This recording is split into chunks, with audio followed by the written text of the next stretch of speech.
খাগড়াছড়িতে চতুর্থ দিনের মতো সড়ক অবরোধ কর্মসূচি বহাল রেখেছে আন্দোলনকারীরা। তবে প্রশাসনের হস্তক্ষেপে পরিস্থিতি শান্ত রয়েছে। ক্ষতিগ্রস্ত পরিবারদের পাশে দাঁড়িয়েছে প্রশাসন ও স্থানীয়রা। মরদেহ দাহ সম্পন্ন হয়েছে।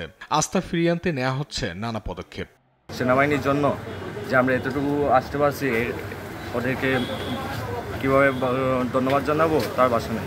মালিক এবং শ্রমিক সবাই কষ্টে আছে এবং গাড়ি চলাচল বন্ধ ছিল। আজকে 12টার পরে একটু অবরোধ শিথিল করছে। চতুর্থ দিনের মতো অবরোধের ফলে বেশিরভাগ সড়কে যান চলাচল বন্ধ রয়েছে। সড়কের দোকানপাট আংশিক বন্ধ রয়েছে।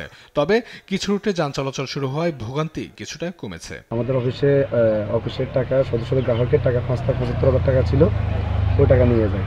এর 1 থেকে 1.5 ঘন্টা পরে অফিস পুড়ে ফেলায় এবং আমাদের 7টা মোটরসাইকেল ছিল অফিসে, সকল মোটরসাইকেল পুড়ে ফেলায়। আমরা তো কোনোদিন ভাবি নাই যে এই অবস্থা হবে। সোমবার প্রশাসনের সঙ্গে আলোচনায় বসে 8 দফা দাবি জানায় আন্দোলনকারীরা। প্রশাসন অবরোধ প্রত্যাহারের আহ্বান জানায়।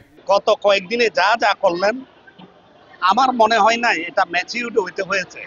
ম্যাচিউরিটির কমতি এখানেই আছে। আরে ভাই, একটা ইস্যু নিয়ে আমরা করব, এটাকে আমি যখন মাল্টিফেরিয়াস এতে নিয়ে যাব, বাইরের লোকজন ঢুকে পড়বে। এই সুযোগ দিচ্ছি কেন আমি?